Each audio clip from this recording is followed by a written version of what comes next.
Welcome back to another video. I'm doing a book haul.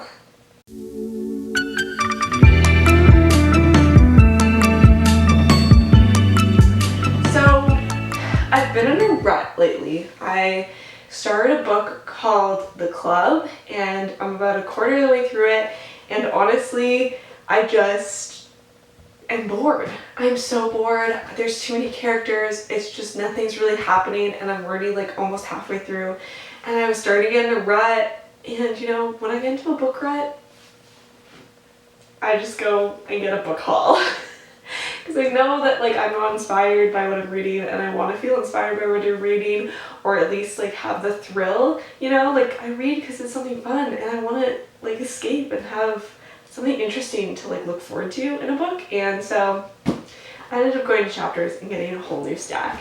And so this is what this video is. I'm going to show you guys what I got because I was just too excited and I was like, I need to show you guys what I got because I'm really excited about this stack of books and excited to share. So let's go in the order of what I found at the bookstore. Sometimes I find it interesting to know like what's the order, how did you get there, why did you choose this book? I don't know, maybe you don't find that as interesting, but that's what I'm gonna do. So the first one I got was The First Day of Spring. Honestly, this cover is gorgeous in my opinion. It's like beautifully like bright, but also dark. I don't know, it just caught my eye. And also it is like the beginning of spring where I am, so I'm excited to kind of have something that like matches the seasons. I like to read in a way that matches the seasons because it gets you kind of excited for, you know, where you are presently. So this is essentially about a girl named Christy, and she kills someone when she's really young. Apparently she kills someone when she's 8. And it goes about talking how she creates a new identity for herself and lives with that new identity, but then eventually the past catches up with her and her murder, I guess, catches up with her, and it talks about a lot of the story behind it. People talk about this as a tense, addictive, empowered by an unforgettable narrative voice. The First Day of Spring gives us not just a window into the confused psychology of a child driven to violence, but a thoughtful consideration of the redemption power of love and friendship.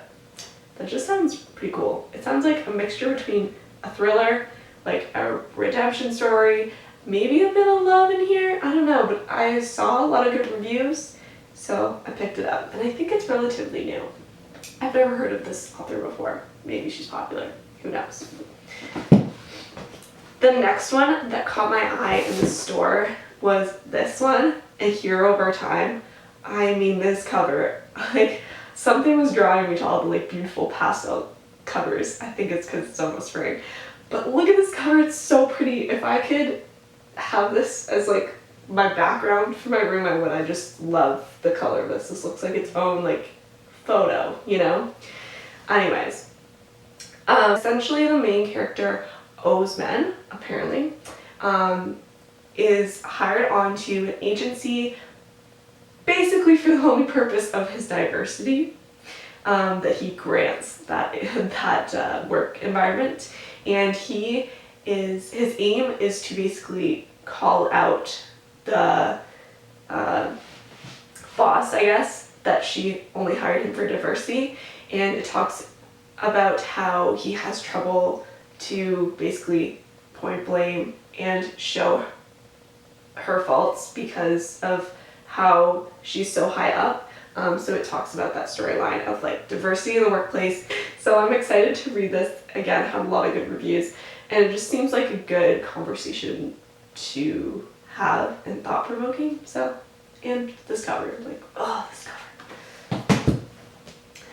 Obviously, I had to pick up another Taylor Jenkins read, and this one caught my eye because it's not really talked about a lot. It's called After I Do, and I feel like this is the love narrative that I really enjoy reading, where basically the main characters kind of break apart to like live out their own personal lives and then they come together and are back in love. Do you know that narrative where it's like they're both individual, strong-willed people that really know that they have an amazing future for themselves, and so they like go after that, but then they still end up together. It's like that long last love. I don't know. I really love that narrative. And so this is a great book, or at least it sounds like a great book, because Lauren is basically with this guy Ryan, and they're kind of near their breaking point, so they decide to have a break and go their separate ways to really like live out their own personal dreams. But then Lauren, as she's doing this self-discovery, has a lot of friends that are at this time getting married or having children, and it really makes her question the ideas of marriage and what that looks like for her, and it just sounds really intriguing. I always, again, love the idea of like self-growth but togetherness at the same time. It's just a really interesting trope to me, so I'm excited to read this one. And obviously Taylor Jenkins Reid has always been a great author for me, so I don't feel like this will disappoint. I have 2 other books that I grabbed, and this will come to no surprise that I got this author. And to be fair, I got this author because I want to read all of her books, so I'm like slowly picking through them. And also because I feel like anytime I read her books, they get me out of a rut, like no tomorrow, just because they're so powerful, short, and she just really hooks you the whole time. So of course I got Colleen Hoover. The first one I got was Layla. Honestly, I haven't heard a lot about this book, and a lot of people aren't reading this one. I don't know why. When I was checking out of the bookstore, actually the cashier was like, she's like, I really love this book, it was so good. And I was like, yeah, I know, like, I don't know why people don't talk about it very often. Like, everyone loves Colleen Hoover, like, why are they talking about this book? She's like, well, I mean, it's probably because it's like a dystopian love. And I was like, what do you mean? She's like, well, there's like the main character is like a ghost. And she's like, it was a bit weird, but like once you get past that, like, it's so good. And I was like, okay, now I'm really confused. And she's like, yeah, like, I honestly didn't know it was going to be like that when I picked it up, but then it just happened that way and I just really got into it. So, and I'll be fair, like, any Colleen Hoover that I've picked up, like, you really have no idea what it's about until you get into it, because all of her books are so quick that she can't, like, summarize what happens because you just give away the story, you know? Anyway, this one is about when Leeds meets Layla, he's convinced he'll spend the rest of their lives together until an unexpected attack leaves Layla fighting for her life. After weeks in the hospital, Layla recovers physically, but the emotional and mental scarcity has altered the woman's Leeds fell in love with. In order to put the relationship back on track, Leeds whisks Layla away to the bed and breakfast where they first met. Sounds interesting, especially if there's a ghost here. I feel like the cash register girl kind of gave that away from me, but you know, that's fine. And then the last book I picked up was Regretting You, another Colleen Hoover book.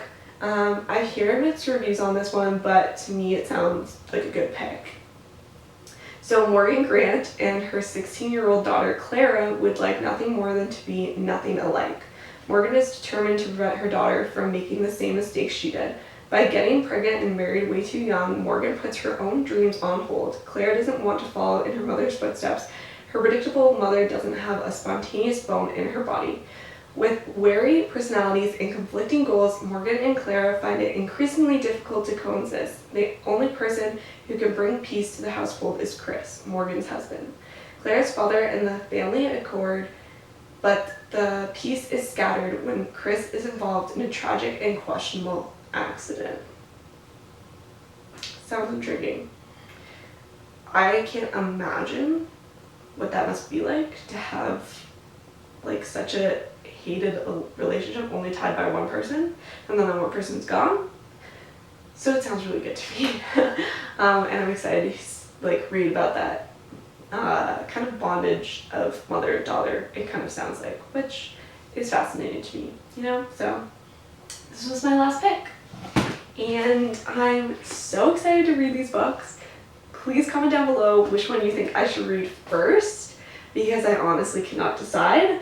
I kind of want to go in the order of which I picked them up, but I also want to start with the Colleen Hoover because I'm in a book rut and I need to get out of it. So I don't know. Let me know down below. But thanks so much for watching, and I'll see you guys in the next video. Bye.